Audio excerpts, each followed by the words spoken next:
Sa oras na to, kakarating lang namin ng Toledo, Cebu. At sakto, dadating din ang aming provision. Dadating provision namin.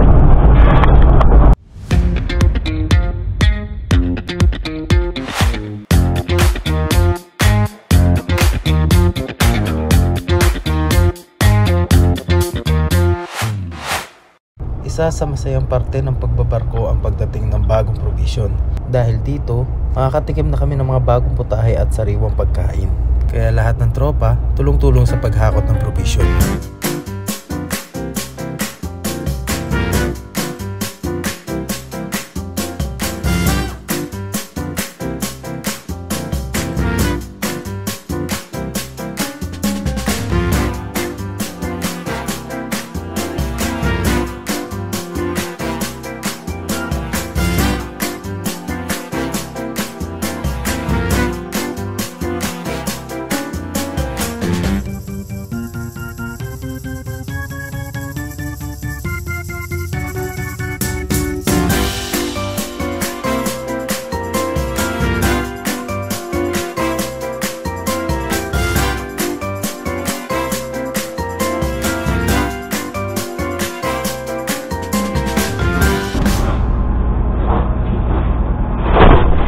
Kung papansin nyo dito, bigas at itlog lang ang aking in-order sa Chandler. May pagkakataon kasi kaming lumabas kaya sa labas na lang kami mamimili ng ibang provision namin.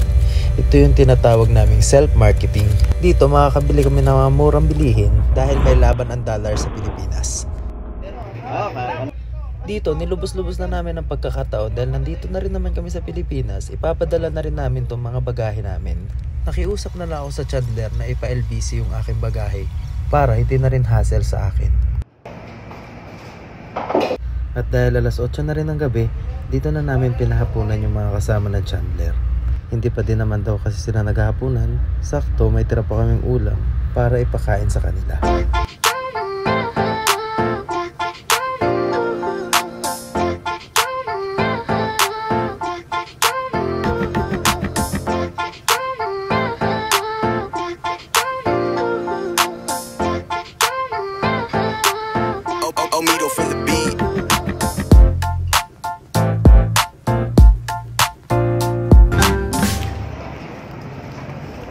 Pagkatapos nila kumain, umalis na rin agad sila at dala na nila itong aming mga bagahe. May contact naman kami ng Chandler kaya alam kong safe itong bagahe ko. Mahal din kasi ang babayaran pag nag-over baggage sa airport at hindi ko rin alam kung paano to iuwi. Buti na lang din nagkaroon kami ng biyaheng Pilipinas at sobrang alwan talaga. Good morning, Toledo, Cebu.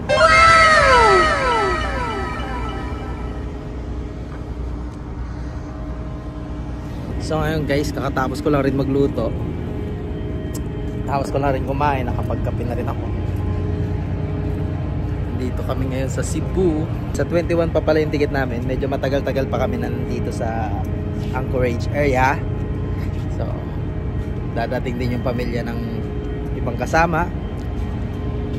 Ganun din yung akin. Pupunta rin yung aking girlfriend. Sa wakas magkikita din kami.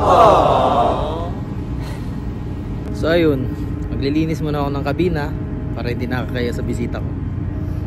Let's go!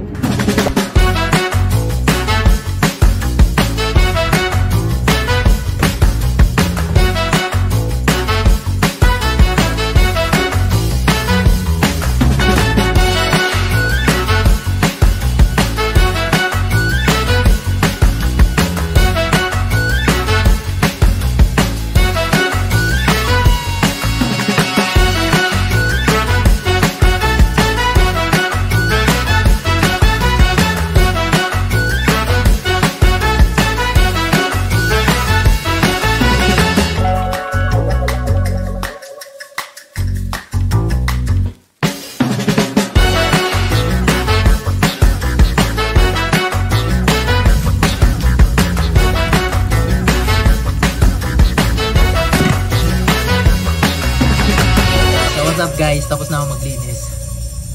Hindi naman ako napagod. Tingnan nyo. Kita nyo yan? Hey. Hey. Hindi na nakakaya sa bisita. Malinis na yan para sa akin. Panis! So ngayon guys, ang ganap natin today is magluto lang ng magluto. umaga, tanghali, hapunan. Pagkatapos noon, hindi ko alam kung lalabas kami. Kung may lalabas man mamaya na mga kasama ko, sasama na lang ako. Hindi ko rin alam kung anong ganap. So basta samahan nyo na lang ako dito sa video na to, guys. Let's go! Come on! Alright!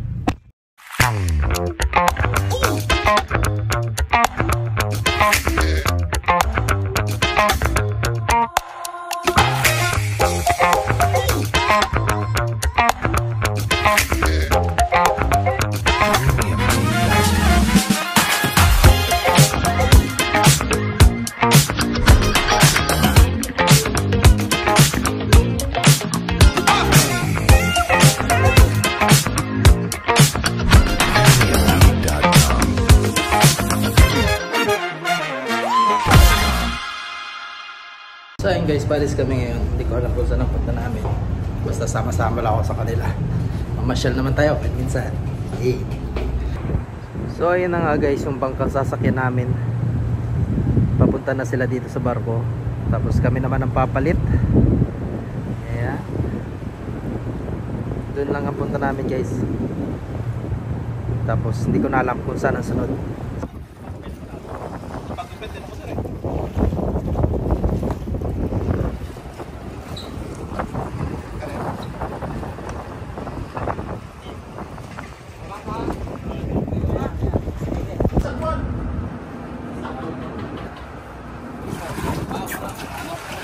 So ngayon guys, paalis na kami.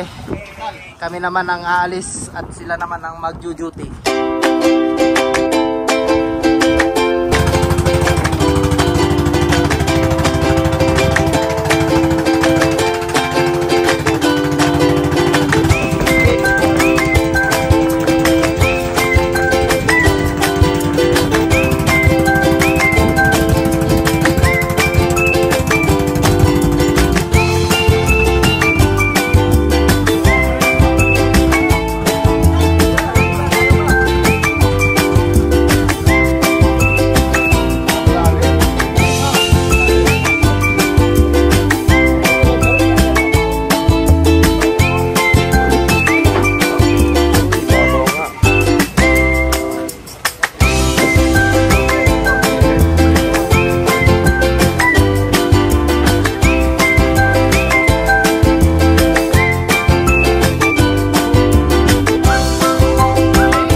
Puerto guys.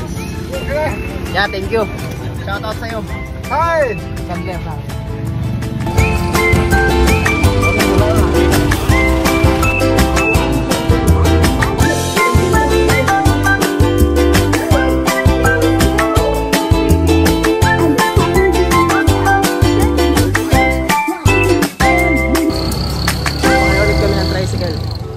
Inabot na kami ng dilim kakagala. Kaya bigla kaming ginutom at nag-decide na kumain na. Maraming pwedeng pagpilian na kainan. Kaliwat kanan, pero mas pinili namin yung Mini Siargao. Isa sa mga sikat na resto bar ang Mini Siargao dito sa Toledo, Cebu. Nakikita ko to sa Facebook. Kaya sakto, trinay na rin namin kung anong meron dito.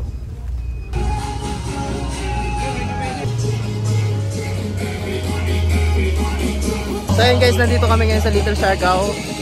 Dito yan sa Toledo, Cebu. Wala pa silang tao. Makikita nyo dito yung barko namin. Ito, papakita ko sa inyo. Tanaw lang namin dito. Ayan yung barko namin.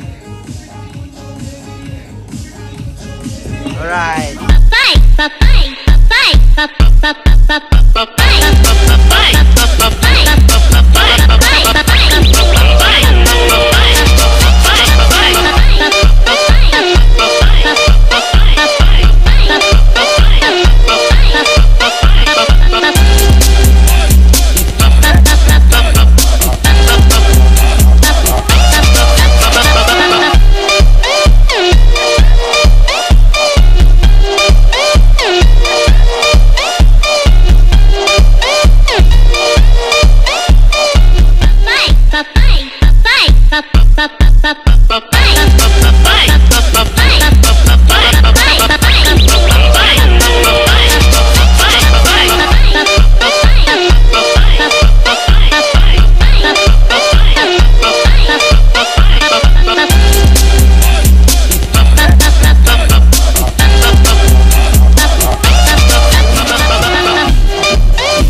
dumaan kami dito sa McDonald para mag-take out ng pagkain namin papunta sa barko.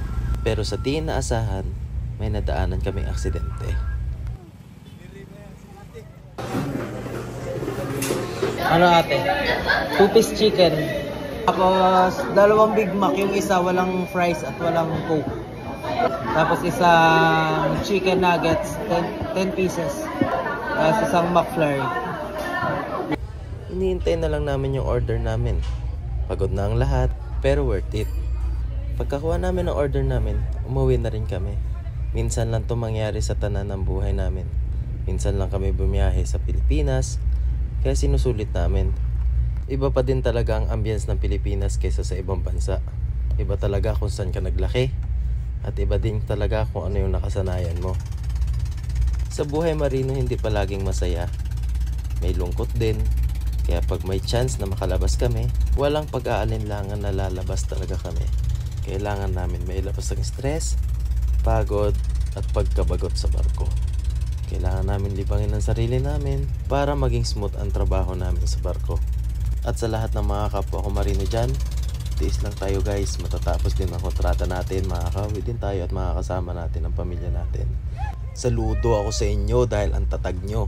At kung ikaw naman ay nakaabot dito sa video na to, maraming salamat dahil sinubaybayan mo ang aking video hanggang huli.